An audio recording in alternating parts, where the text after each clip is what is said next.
Joined by Rifat Atun. He is a professor of global health systems at Harvard University, and he joins me now from London. Thanks so much for speaking to us. We appreciate having you. You know, there are several schools of thought on whether to begin easing restrictions now in the United States. Just first tell us where you stand.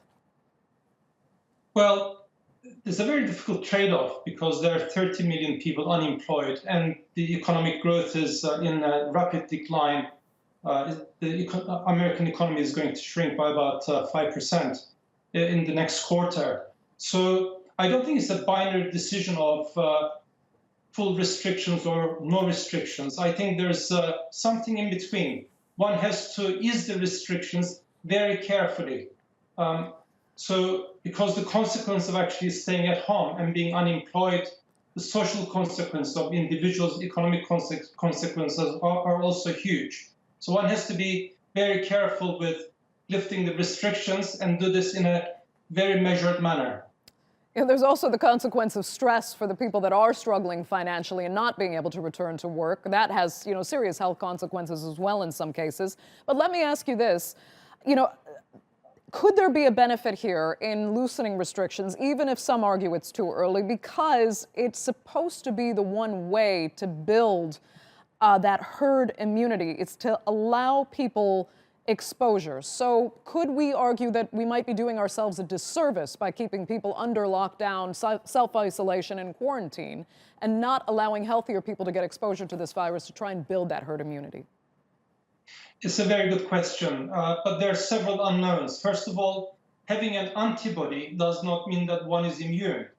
And if one has developed some kind of immunity, we don't know the level of immunity and how long this immunity will last. Therefore, it is very important that if restrictions are going to be eased very gradually, one is undertaking regular testing to understand how many people are being infected, that is antigen testing, but also the number of people who have been infected, the prevalence in the population. The reason for this is because almost 80% of those who are infected with coronavirus are asymptomatic. This way we can look at the models to see if a level of immunity is developing based on the numbers that the projections actually estimate going forward. Of course, the numbers that we've been provided with are based on models, and as models project into the future, they're increasingly uncertain. Right. I mean, mass testing really just is key to finding a solution to any of this, and it's just not being done on the scale that it needs to be done. That it is extremely unfortunate. Let me ask you this, though, as someone who hears all sorts of reports from scientists and from others, we've been hearing that potentially with summer coming to the northern hemisphere at least, apparently UV light can make the virus less transmissible. So is it possible that the summer, particularly in Mediterranean areas, for example, could help us buy some time? Well, we don't know. We have not had enough experience with this particular coronavirus. All viruses behave differently. And we don't know whether this virus is seasonal and how it's going to react to heat as well as ultraviolet light. So I think these are merely assumptions at the moment, and it would be quite risky to have policies based on hearsay and not evidence. Okay, fair enough.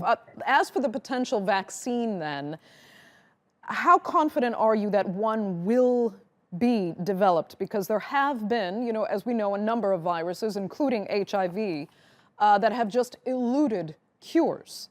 Could coronavirus potentially be one of those anomalies on the coronavirus spectrum? Well, coronavirus belongs to a family of viruses, including that for common cold. And there are vaccines that have been developed for those. And these vaccines are updated each year because the viruses mutate. So I'm optimistic. Optimistic because we've been able to understand the genetic makeup of this virus very quickly.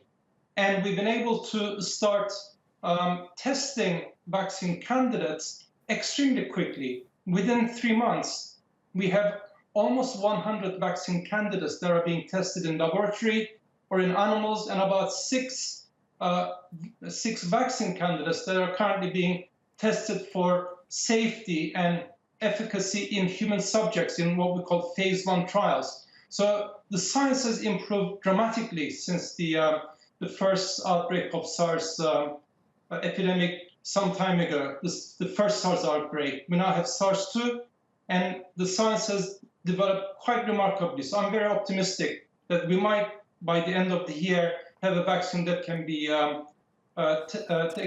introduced in humans. Okay, Rifat Atun, great to have you. Thank you so much for joining us. Thank you.